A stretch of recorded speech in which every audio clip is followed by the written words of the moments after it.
Hello students, in previous classes we have discussed about different C operators.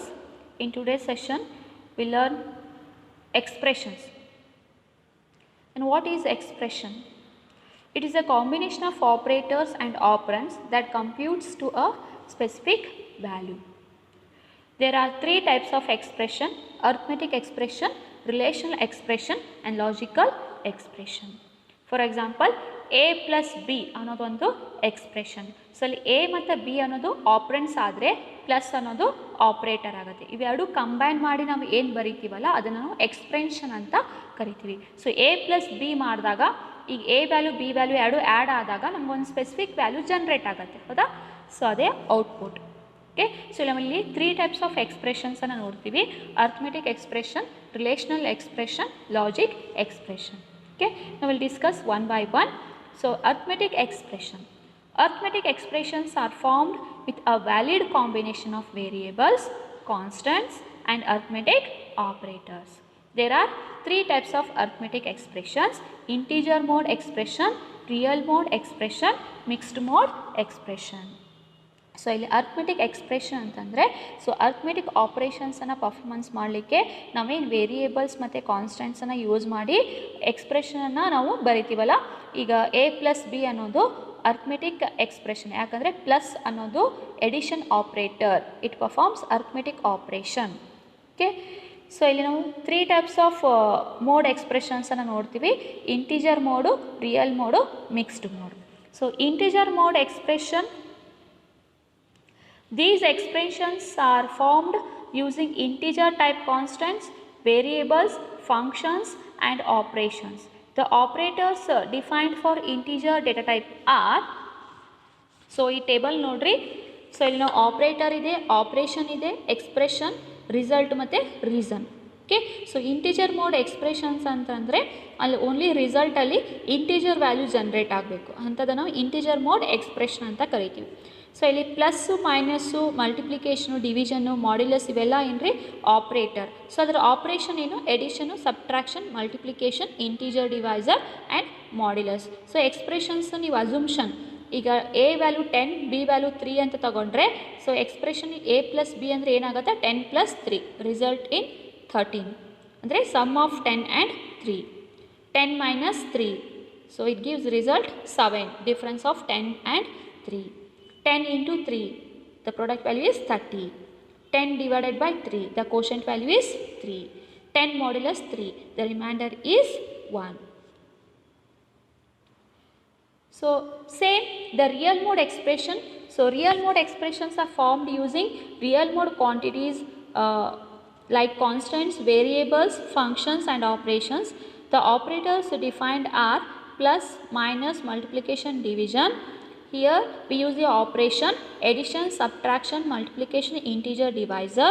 So expression are, suppose you consider the a value 1.5, b value 6.9, then 1.5 plus 6.9, it gives result 8.4. 1.5 minus 6.9, the result is minus 5.4. 1.5 into 6.9, the product value is 10.35. 1.5 divided by 6.9, the quotient value is 0.217. Okay, so ಇಲ್ಲಿ real mode ಎಕ್ಸ್ಪ್ರೆಷನಲ್ಲಿ floating point ಅಂದರೆ decimal point ವ್ಯಾಲ್ಯೂಸನ್ನು ನಾವಿಲ್ಲಿ use ಮಾಡೋದರಿಂದ it is called as real mode expression. But ಇಲ್ಲಿ 4 mode of arithmetic ಎಕ್ಸ್ಪ್ರೆಷನ್ಸನ್ನು ನಾವು solve ಮಾಡ್ಬೋದು: edition, ಸಬ್ಟ್ರಾಕ್ಷನು, ಮಲ್ಟಿಪ್ಲಿಕೇಷನು, division. Modulus ಇಲ್ಲಿ apply ಆಗಲ್ಲ, ಯಾಕಂದರೆ ರಿಮೈಂಡರ್ ವ್ಯಾಲ್ಯೂ ಯಾವಾಗ್ಲೂ 0 ಅಥವಾ ಇಂಟಿಜರ್ ವ್ಯಾಲ್ಯೂನೇ ಬರುತ್ತೆ, ಫ್ಲೋಟಿಂಗ್ ಪಾಯಿಂಟ್ ವ್ಯಾಲ್ಯೂ ಬರಲ್ಲ, ಡೆಸಿಮಲ್ ಪಾಯಿಂಟ್ ವ್ಯಾಲ್ಯೂ ಬರಲ್ಲ. ಅದಕ್ಕೋಸ್ಕರ ಎಡಿಷನ್, ಸಬ್ಟ್ರಾಕ್ಷನ್, ಮಲ್ಟಿಪ್ಲಿಕೇಷನ್, ಡಿವಿಷನ್ ಅಷ್ಟೇ ಇಲ್ಲಿ ನಾವು ರಿಯಲ್ ಮೋಡ್ ಎಕ್ಸ್ಪ್ರೆಷನಲ್ಲಿ ನಾವು ಆಪ್ರೇಷನ್ನ ಪರ್ಫಾರ್ಮೆನ್ಸ್ ಮಾಡ್ಬೋದು. Next one is mixed mode expression. It is A combination of integer mode and real mode. So ಈಗೇನು ಇಂಟಿಜರ್ ಮೋಡ್ ಮತ್ತು ರಿಯಲ್ ಮೋಡ್ ನೋಡಿದ್ರಲ್ಲ, ಅದೆರಡು ಕಂಬೈನ್ ಮಾಡಿದರೆ ಅದನ್ನು ನಾವು ಮಿಕ್ಸ್ಡ್ ಮೋಡ್ ಎಕ್ಸ್ಪ್ರೆಷನ್ ಅಂತ ಕರಿತೀವಿ. For example 15 divided by 10.0. 15 ಅನ್ನೋದು ಇಂಟಿಜರ್ ವ್ಯಾಲ್ಯೂ, 10.0 ಅನ್ನೋದು ಫ್ಲೋಟಿಂಗ್ ಪಾಯಿಂಟ್ ವ್ಯಾಲ್ಯೂ. ಸೊ ಇವೆರಡು ಕಂಬೈನ್ ಆಗಿ ಒಂದು ಎಕ್ಸ್ಪ್ರೆಷನ್ ತೊಗೊಂಡಿದ್ದೀವಿ, 15 divided by 10.0. ಸೊ ಇಲ್ಲಿ ಡಿವೈಡ್ ಸಿಂಬಾಲ್ ಏನು ಯೂಸ್ ಮಾಡಿದ್ದೀವಲ್ಲ ಅದು ಆಪ್ರೇಟರ್ ಆಗುತ್ತೆ. ಸೊ ಅಂದರೆ ಇಟ್ ರಿಸಲ್ಟ್ 1.5. ಸೊ ಇದನ್ನು ನಾವು ಮಿಕ್ಸ್ಡ್ ಮೋಡ್ ಎಕ್ಸ್ಪ್ರೆಷನ್ ಅಂತ ಕರಿತೀವಿ. ಇನ್ನು ಮೋರ್ ಎಕ್ಸಾಂಪಲ್ಸ್ ನೋಡೋದಾದರೆ 1.5 ಇಂಟು 10 ಪ್ಲಸ್ 6.7. ಸೊ ಇಲ್ಲಿ 3 ಆಪರೆಂಟ್ ವ್ಯಾಲ್ಯೂಸನ್ನು ಯೂಸ್ ಮಾಡಿದ್ದೀವಿ. ಅಲ್ಲಿ ಒಂದು ಆಪರೆಂಟ್ ವ್ಯಾಲ್ಯೂ ದಟ್ ಈಸ್ 10 ಅನ್ನೋದು ಇಂಟಿಜರ್ ವ್ಯಾಲ್ಯೂ ಆಗುತ್ತೆ. 1.5 ಮತ್ತು 6.7 ಅನ್ನೋದು ರಿಯಲ್ ವ್ಯಾಲ್ಯೂಸ್ ಅಂದರೆ ಫ್ಲೋಟಿಂಗ್ ಪಾಯಿಂಟ್ ವ್ಯಾಲ್ಯೂಸ್ ಆಗುತ್ತೆ. ಬಟ್ ಇಲ್ಲಿ 2 ಅರ್ಥಮೆಟಿಕ್ ಆಪ್ರೇಟರ್ಸನ್ನು ಯೂಸ್ ಮಾಡಿದ್ದೀವಿ, ಒಂದು ಮಲ್ಟಿಪ್ಲಿಕೇಶನ್ ಇನ್ನೊಂದು ಪ್ಲಸ್. ಓಕೆ, ಫಸ್ಟು 1.5 ಮತ್ತು 10 ಎರಡು ಮಲ್ಟಿಪ್ಲೈ ಆಗುತ್ತೆ. ದೆನ್ ಪ್ರಾಡಕ್ಟ್ ವ್ಯಾಲ್ಯೂ ಏನು ಜನ್ರೇಟ್ ಆಗುತ್ತಲ್ಲ ಆ ವ್ಯಾಲ್ಯೂ 6.7 ಜೊತೆ ಆ್ಯಡ್ ಆದಾಗ ನಮಗೆ ರಿಸಲ್ಟು 21.7 ಬರುತ್ತೆ. So transfer the following into C equivalent expression. So ನಾವು ಕಾಮನ್ ಆಗಿ 3ABC ಅಂತ ನಾವು ಜನರಲಾಗಿ ಎಕ್ಸ್ಪ್ರೆಷನ್ ಬರೆದಾಗ ಅದನ್ನೇ ನಾವು ಸಿ ಪ್ರೋಗ್ರಾಮಲ್ಲಿ ಅಪ್ಲೈ ಮಾಡಬೇಕಂದ್ರೆ ನಾವು ಈ ರೀತಿಯಾಗಿ ಬರಿಬೇಕಾಗತ್ತೆ. 3 multiplication A multiplication B multiplication C ಅಂತ ನಾವಲ್ಲಿ ಅಸೈನ್ ಮಾಡಬೇಕಾಗತ್ತೆ. Next 2A plus BC. So ನಾವು ಈ ಜನರಲಾಗಿ ಇದನ್ನು ಯೂಸ್ ಮಾಡ್ತೀವಿ ಬರಿಬೇಕಾದಾಗ. ಬಟ್ ಪ್ರೋಗ್ರಾಮಲ್ಲಿ ಅಪ್ಲೈ ಮಾಡಬೇಕಂದ್ರೆ 2 into A plus B into C ಆಗಬೇಕು. ಅದು ಪ್ಲಸ್ ಆಗಿದೆ, ಸಿ ಆಗಬೇಕು, B into C. Next A plus B divided by 5, then it's equivalent C expression is A plus B. So ಅದನ್ನೇ ನಾವು ಅಡ್ಲೈನ್ ಎಳೆದಿದ್ದನ್ನು ನಾವು ಇಲ್ಲಿ ಏನು ತೊಗೋಬೇಕು, ಡಿವೈಡ್ ಸಿಂಬಾಲ್ ತೊಗೊಂಡು 5 ಅಂತ ಬರಿಬೇಕು. A divided by B plus C ಅಂದರೆ A divided by B plus C, ಈ ರೀತಿಯಾಗಿ ಅಸೈನ್ ಮಾಡ್ತೀವಿ. Next 2x square plus 3x plus 5 ಅಂದರೆ ಸೊ ನಾವು ಸಿಯಲ್ಲಿ ಅಪ್ಲೈ ಮಾಡಬೇಕಾದಾಗ 2 ಇಂಟು ಎಕ್ಸ್ ಇಂಟು ಎಕ್ಸ್, ಅವಾಗ ಅದೇನಾಗುತ್ತೆ 2x ಸ್ಕ್ವೇರ್ ಆಗುತ್ತೆ, ಪ್ಲಸ್ 3 ಇಂಟು ಎಕ್ಸ್ ಅಂದರೆ 3x ಆಗುತ್ತೆ. ನೆಕ್ಸ್ಟ್ ಪ್ಲಸ್ 5 ಅಂತ ಅಸೈನ್ ಮಾಡಬೇಕು. ಈವ್ಯಾಲ್ಯೂಯೇಷನ್ ಆಫ್ ಅರ್ಥಮೆಟಿಕ್ ಎಕ್ಸ್ಪ್ರೆಷನ್. ಸೊ ನಾವು ಯಾವುದೇ ಒಂದು ಎಕ್ಸ್ಪ್ರೆಷನನ್ನು ಪ್ರೋಗ್ರಾಮಲ್ಲಿ ನಾವು ಅದನ್ನು ಈವ್ಯಾಲ್ಯೂಯೇಷನ್ ಮಾಡಬೇಕಂದ್ರೆ ಸೊ ನಾವಿಲ್ಲಿ 2 ಥಿಂಗನ್ನು ಅಂದರೆ 2 ರೂಲನ್ನು ಫಾಲೋ ಅಪ್ ಮಾಡಬೇಕು. ಒಂದು ಪ್ರಿಸಿಡೆನ್ಸ್ ಆಫ್ ಆಪ್ರೇಟರ್ಸು, ಇನ್ನೊಂದು associativity. Okay, so precedence of operators means the operators in C are evaluated in a specific order. This is known as precedence of operators. So precedence of operators ಅಂತಂದರೆ suppose ಈ ಒಂದು ಎಕ್ಸ್ಪ್ರೆಷನಲ್ಲಿ more than 1 ಆಪ್ರೇಟರ್ನ use ಮಾಡಿದರೆ ಅದರಲ್ಲಿ first one ಯಾವುದನ್ನು solve ಮಾಡಬೇಕು, next one ಯಾವುದನ್ನು solve ಮಾಡಬೇಕು ಅನ್ನೋದನ್ನು ಡಿಸೈಡ್ ಮಾಡೋದೇ ಪ್ರಿಸಿಡೆನ್ಸ್ ಆಫ್ ಆಪ್ರೇಟರ್ಸ್. ಸೊ ಅಸೋಸಿಯೇಟಿವಿಟಿ ಅಂದರೆ this indicates the order in which repeated operations within the same precedence groups are carried out. The following table gives the precedence of arithmetic operators and their associativity. So in some expressions alli same operators number of times repeated ಆಗಿದ್ರೆ ಅದರಲ್ಲಿ ಯಾವುದು ಫಸ್ಟನ್ನು ನಾವು execute ಮಾಡಬೇಕು, next ಯಾವುದು same ಅದೇ ಆಪ್ರೇಟರ್ನ execute ಮಾಡಬೇಕು, ಅದು left to ರೈಟಾ ರೈಟ್ ಟು ಲೆಫ್ಟಾ ಅನ್ನೋದನ್ನು ಫಾಲೋ ಅಪ್ ಮಾಡೋದೇ ಅಸೋಸಿಯೇಟಿವಿಟಿ ಅಂತ ಕರಿತೀವಿ. ಸೊ ನಾವಿಲ್ಲಿ ಈ ಟೇಬಲನ್ನು ರೆಫರೆನ್ಸ್ ಮಾಡಿದಾಗ ಸೊ ಪ್ರಿಸಿಡೆನ್ಸ್ ಲೆವೆಲ್ಸ್ ಏನಿದಾವೆ 1 2 3 4 5 ಇದೆ. ಅದನ್ನು ಆಪ್ರೇಟರ್ಸ್ ಯೂಸ್ ಮಾಡಿದಾಗ ಫಸ್ಟ್ ನಾವು ಯಾವಾಗಲೂ ಎಕ್ಸ್ಪ್ರೆಷನ್ ಸಾಲ್ವ್ ಮಾಡಬೇಕಾದಾಗ ಫಸ್ಟ್ ನಾವು ಪ್ರಿಸಿಡೆನ್ಸ್ ಎದಕ್ಕೆ ಕೊಡ್ತೀವಿ ಹೇಳ್ರಿ, ಬ್ರ್ಯಾಕೆಟ್ಸಲ್ಲಿ ಇರುವಂತಹ ಎಕ್ಸ್ಪ್ರೆಷನ್ನ ಫಸ್ಟ್ ಸಾಲ್ವ್ ಮಾಡ್ತೀವಿ. ಅದಕ್ಕೆ ಇಲ್ಲಿ first precedence level value is assign to the brackets, that is expressions inside the brackets. Second level precedence is defined for exponent. So exponent value 10 raised to ಏನಿರ್ತಾವಲ್ಲ ಅದು second precedence ಆಗುತ್ತೆ. Third precedence ಎದಕ್ಕೆ ಹೋಗುತ್ತೆ ಹೇಳ್ರಿ, plus ಆಪ್ರೇಟರಿಗೆ minus ಆಪ್ರೇಟರಿಗೆ ಅಂದರೆ ಯೂನರಿ operators ಏನಿರ್ತಾವಲ್ಲ ಅದು increment value ಇರ್ಬೋದು, decrement value ಇರ್ಬೋದು, ಅಥವಾ ಕಾಂಪ್ಲಿಮೆಂಟ್ ವ್ಯಾಲ್ಯೂ ಮಾಡೋದಿರ್ಬೋದು, ಅದು ಥರ್ಡ್ ಪ್ರಿಸಿಡೆನ್ಸ್ ಆಗುತ್ತೆ. ನೆಕ್ಸ್ಟ್ ಫೋರ್ತ್ ಪ್ರಿಸಿಡೆನ್ಸ್ ಲೆವೆಲ್ಲು ಮಲ್ಟಿಪ್ಲಿಕೇಷನಿಗೆ ಆಮೇಲೆ ಡಿವಿಷನಿಗೆ ಮಾಡ್ಯುಲಸ್ಸಿಗೆ ಕೊಡಬೇಕಾಗತ್ತೆ. ಫಿಫ್ತ್ ಪ್ರಿಸಿಡೆನ್ಸ್ ಲೆವೆಲ್ ವ್ಯಾಲ್ಯೂನ ಪ್ಲಸ್ ಮತ್ತು ಮೈನಸ್ಸಿಗೆ ಕೊಡ್ತೀವಿ. ಬಟ್ ಇಲ್ಲಿ ಯೂನರಿ ಅಂದರೆ ಥರ್ಡ್ ಪ್ರಿಸಿಡೆನ್ಸ್ ಲೆವೆಲಿಗೆ right to left associative assign ಆದರೆ ನೆಕ್ಸ್ಟ್ ಫೋರ್ತ್ ಮತ್ತು ಫಿಫ್ತ್ ಲೆವೆಲ್ ಆಫ್ ಪ್ರಿಸಿಡೆನ್ಸ್ ವ್ಯಾಲ್ಯೂಸಿಗೆ ಲೆಫ್ಟ್ ಟು ರೈಟ್ ಅಸೋಸಿಯೇಟಿವ್ನ ನಾವು ಅಪ್ಲೈ ಮಾಡ್ತೀವಿ. That means if more than one set of parentheses appear one after another, the expression contained in the leftmost set is evaluated first and the rightmost is the last.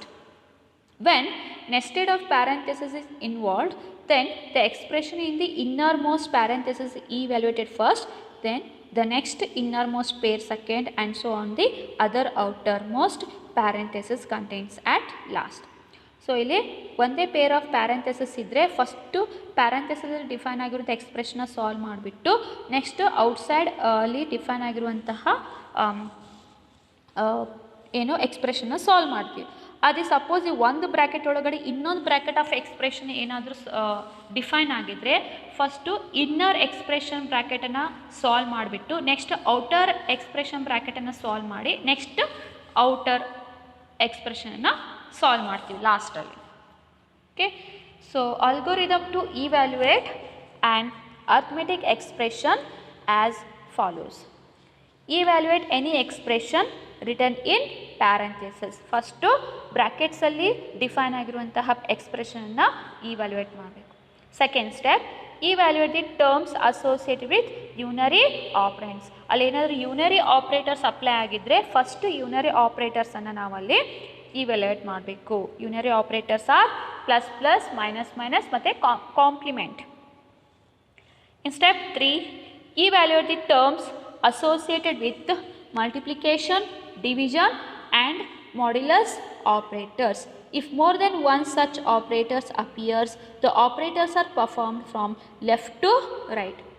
So next step alli binary operators define ಆಗಿದ್ದರೆ ಅದು multiplication ಇರ್ಬೋದು, division ಇರ್ಬೋದು ಅಥವಾ modulus operator ಇರ್ಬೋದು. ಅದರಲ್ಲಿ ಯಾವುದೇ ಒಂದು operator ಕೂಡ ಡಿಫೈನ್ ಆಗಿದ್ದರೆ ಅದನ್ನು ನಾವು ಲೆಫ್ಟ್ ಟು ರೈಟ್ ಅಸೋಸಿಯೇಟಿವಿಟಿಯಲ್ಲಿ ಅದನ್ನು ನಾವು ಸಾಲ್ವ್ ಮಾಡಬೇಕು. ಇನ್ next step, evaluate the terms associated with addition and subtraction and operators. If more than one such operator appears, the operators are performed from left to right. So in fourth step alli, so again binary operators andre arithmetic operators addition ಮತ್ತು subtraction ಏನಾದರೂ appear ಆಗಿದ್ದರೆ expression ಅಲ್ಲಿ ಅದನ್ನು ನಾವು evaluate ಮಾಡಬೇಕು left to right associativity. So evaluate the following expression. Example, x is equal to 9 minus 12 divided by 3 plus 3 into 2 minus 1. So ಈ ಒಂದು example ಅಲ್ಲಿ ನೋಡ್ರಿ 9 minus 12 ಇದೆ, 3 plus 3 ಇದೆ, ಆಮೇಲೆ ಇಂಟು ಇದೆ, ಆಮೇಲೆ 2 minus 1 ಇದೆ, ಆಮೇಲೆ ಡಿವಿಷನ್ ಇದೆ. ಓಕೆ, ಸೊ ಇಲ್ಲಿ ನಾವು 4 ಆಪ್ರೇಟರ್ಸನ್ನು ನೋಡ್ತೀವಿ. ಒಂದು ಪ್ಲಸ್ಸು, ಮೈನಸ್ಸು, ಮಲ್ಟಿಪ್ಲಿಕೇಶನು, ಡಿವಿಷನ್, ಆಮೇಲೆ ಇವನ್ ಬ್ರ್ಯಾಕೆಟ್ಸ್ ಕೂಡ ಇದೆ. ಸೊ ನಾವು ಅಲ್ಗೋರಿದಮ್ ಪ್ರಕಾರ ಹೋದಾಗ ಫಸ್ಟ್ ಪ್ರಿಫರೆನ್ಸ್ ಯಾವುದು ಕೊಡಬೇಕು, ಬ್ರ್ಯಾಕೆಟ್ಸಲ್ಲಿರುವಂಥ ಎಕ್ಸ್ಪ್ರೆಷನ್ನ ಸಾಲ್ವ್ ಮಾಡಬೇಕು. ಸೊ ಇಲ್ಲಿ ಬ್ರ್ಯಾಕೆಟ್ಸಲ್ಲಿರುವಂಥ ಎಕ್ಸ್ಪ್ರೆಷನ್ನ ಫಸ್ಟ್ ನಾವು ಸಾಲ್ವ್ ಮಾಡ್ಕೊಳ್ಳೋಣ. ಸೊ ಫಸ್ಟು 3 + 3 ಮಾಡಿರಿ 9 ಆಗುತ್ತೆ, ಇದು ಬ್ರ್ಯಾಕೆಟಲ್ಲಿದೆ. ನೆಕ್ಸ್ಟ್ 2 - 1 ಮಾಡಿರಿ 1 ಆಗುತ್ತೆ. ಸಾರಿ, 3 + 3 6 ಆಗುತ್ತೆ. ನೆಕ್ಸ್ಟ್ 2 - 1 ಮಾಡಿದಾಗ 1 ಆಗುತ್ತೆ. ಈ ಬ್ರ್ಯಾಕೆಟಲ್ಲಿ ಇರೋದನ್ನು ಫಸ್ಟ್ ಇವ್ಯಾಲ್ಯುಯೇಟ್ ಮಾಡ್ಕೊಂಡ್ರಿ. ನೆಕ್ಸ್ಟ್ ಸ್ಟೆಪ್ ಏನು ಮಾಡಬೇಕು, ಯೂನರಿ ಆಪ್ರೇಟರ್ ಏನಾದರೂ ಯೂಸ್ ಆಗಿದೆಯಾ ಅಂತ ನೋಡಬೇಕು. ಸೊ ಇಲ್ಲಿ ಯಾವುದೇ ರೀತಿಯಾದ ಯೂನರಿ ಆಪ್ರೇಟರ್ ಯೂಸ್ ಮಾಡಿಲ್ಲ. Next we go for binary operators. So ಇಲ್ಲಿ ಮಲ್ಟಿಪ್ಲಿಕೇಶನ್ ಆಪ್ರೇಟರ್ ಇದೆ, ಹೌದಾ?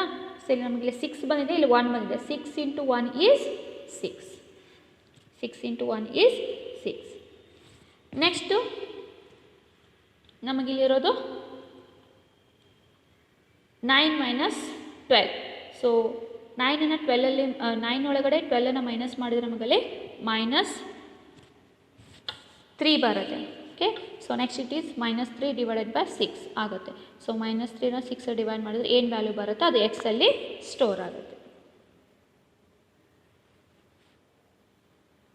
Next will move on to the relational expression. A relational expression is a valid combination of variables, constant and relational operators. Generally, relational expressions compare the values of two variables or expressions through relational operators. These operators are used to construct expressions that evaluate to true or false. Okay, so ಇಲ್ಲಿ relational expressions ಅಂತಂದರೆ so ಎರಡು operant ನಡುವೆ ಏನು relation define ಆಗಿದೆ ಅನ್ನೋದನ್ನು define ಮಾಡೋದೇ relational operator. So ಅದನ್ನು ನಾವು ಎಕ್ಸ್ಪ್ರೆಷನಲ್ಲಿ ರಿಟರ್ನ್ ಮಾಡಿದಾಗ ಅದನ್ನು ನಾವು ರಿಲೇಷನಲ್ ಎಕ್ಸ್ಪ್ರೆಷನ್ ಅಂತ ಕರಿತೀವಿ. ಸೊ ಇಲ್ಲಿ ರಿಸಲ್ಟ್ ಟ್ರೂ ಮತ್ತು ಫಾಲ್ಸಲ್ಲಿ ರಿಟರ್ನ್ ಆಗುತ್ತೆ. Okay, so operator lesser than so ಇದ್ರ ಪ್ರಿಸಿಡೆನ್ಸ್ ವ್ಯಾಲ್ಯೂ 1 ಆಗುತ್ತೆ. ಸೊ ಅಸೋಸಿಯೇಟಿವಿಟಿ ಏನಾಗುತ್ತೆ, left to right. Less than, equal to, precedence value 1. Greater than, precedence value 1. Greater than, equal to, precedence value 1. So ಇವು 4 ಆಪ್ರೇಟರ್ದು associativity left to right ಇದೆ. Next equal to, so ಅದರ precedence value 2 ಇದೆ. ಆಮೇಲೆ not equal to, ಅದ್ರ precedence value 2 ಇದೆ. So ಇವೆರಡರದ್ದು ಅಸೋಸಿಯೇಟಿವಿಟಿ left to right ಇದೆ. Okay, so ಇಲ್ಲಿ less than equal, greater than equal ಬಂದಾಗ ಸೊ ಅದರ ಪ್ರಿಸಿಡೆನ್ಸ್ ವ್ಯಾಲ್ಯೂ 1 ಇರುತ್ತೆ. ಅಂದರೆ ಫಸ್ಟ್ ಪ್ರಿಫರೆನ್ಸ್ ಅದಕ್ಕೆ ಕೊಡಬೇಕು. ಆಮೇಲೆ ಈಕ್ವಲ್ ನಾಟ್ ಈಕ್ವಲ್ ಇತ್ತಂದರೆ ಅದ್ರ ಪ್ರಿಸಿಡೆನ್ಸ್ ವ್ಯಾಲ್ಯೂ 2 ಆಗುತ್ತೆ.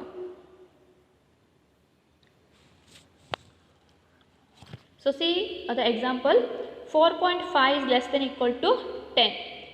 So 4.5 is less than 10. So ಇಲ್ಲಿ ಲೆಸ್ ದೆನ್ ಈಕ್ವಲ್ 2 ಆಪ್ರೇಟರ್ ಇದೆ. ಬಟ್ ಇಲ್ಲಿ 2ರಲ್ಲಿ ಒಂದು ಆಪ್ರೇಟರ್ ಕೂಡ ಟ್ರೂ ಆದರೂ ಕೂಡ ರಿಸಲ್ಟ್ ಏನಾಗುತ್ತಾ, ಟ್ರೂ ಆಗುತ್ತೆ. ಯಾಕಂದರೆ 4.5 10ಕ್ಕಿಂತ ಸಣ್ಣದಿದೆ. ಸೊ ಅದಕ್ಕೆ ಇದು ಟ್ರೂ ಆಗುತ್ತೆ. 4.5 is less than, ಸಾರಿ ಇಲ್ಲಿ ಗ್ರೇಟರ್ ದ್ಯಾನ್ ಈಕ್ವಲ್ ಟು 10 ಆಗಬೇಕು. ಸೊ ಇದು ಮಿಸ್ಟೇಕ್ ಆಗಿದೆ. 4.5 is greater than equal to 10 ಆಗಬೇಕು. ಸೊ 4.5 ಗ್ರೇಟರ್ ದ್ಯಾನ್ 10 ಇಲ್ಲ, ಈಕ್ವಲ್ ಟು 10 ಇಲ್ಲ. ಸೊ ಅದಕ್ಕೆ ರಿಸಲ್ಟ್ ಏನಾಗುತ್ತಾ, ಫಾಲ್ಸ್ ಆಗುತ್ತೆ. Next a plus b is equivalent to c plus d. True if, only if the sum of a and b is equal to the sum of c and d. So ಯಾವಾಗ true ಆಗುತ್ತೆ ಹೇಳ್ರಿ, a plus b value ಏನಾದರೂ c plus d ವ್ಯಾಲ್ಯೂಗೆ equal ಇದ್ದರೆ ಮಾತ್ರ true ಆಗುತ್ತೆ, ಇಲ್ಲಾಂದರೆ result false ಆಗುತ್ತೆ.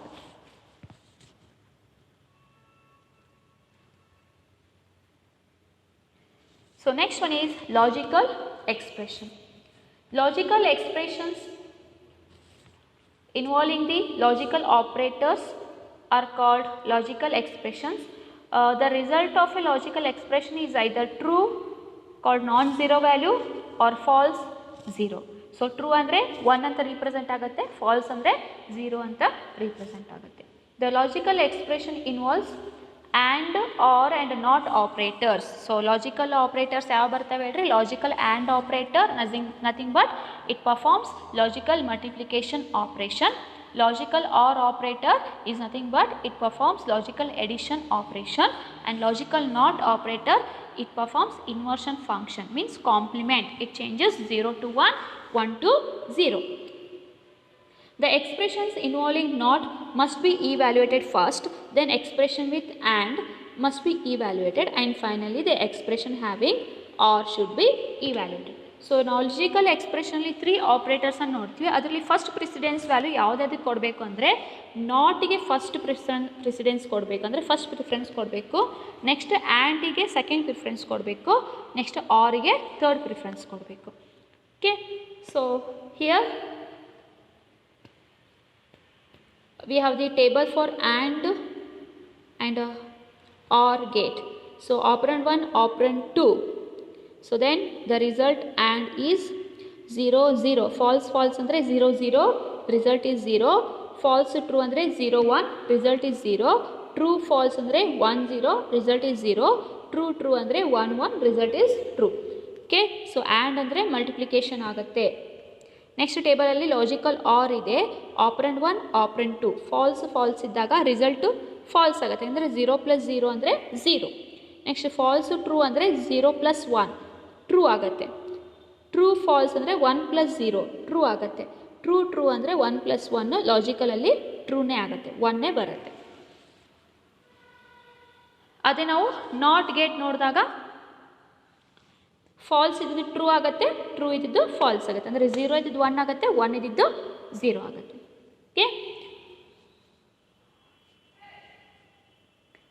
So here the examples. Marks is greater than is equal to 35 and marks is less than is equal to 100. So marks value ಏನಾದರೂ greater than equal to 35 ಇದ್ದರೆ, ಮತ್ತು ಅದೇ ರೀತಿ marks less than is equal to 100 ಇದ್ದರೆ ಆವಾಗ ಈ condition true ಆಗುತ್ತೆ. ಇಲ್ಲ ಅಂತಂದರೆ ಈ ಕಂಡೀಷನ್ನು ಫಾಲ್ಸ್ ಆಗುತ್ತೆ. Next example, CH is greater than is equal to character A and CS is less than is equal to character Z. So ಇಲ್ಲಿ character value ಏನಾದರೂ ಗ್ರೇಟರ್ ದ್ಯಾನ್, ನಾವು ಕೊಟ್ಟಿರುವಂಥ ಕ್ಯಾರೆಕ್ಟರ್ ವ್ಯಾಲ್ಯೂ ಏನಾದರೂ ಗ್ರೇಟರ್ ದ್ಯಾನ್ ಅಲ್ಫಾಬೆಟ್ ಎ ಇದ್ದರೆ ಮತ್ತು less than alphabet Z ಇದ್ದರೆ this indicates true statements.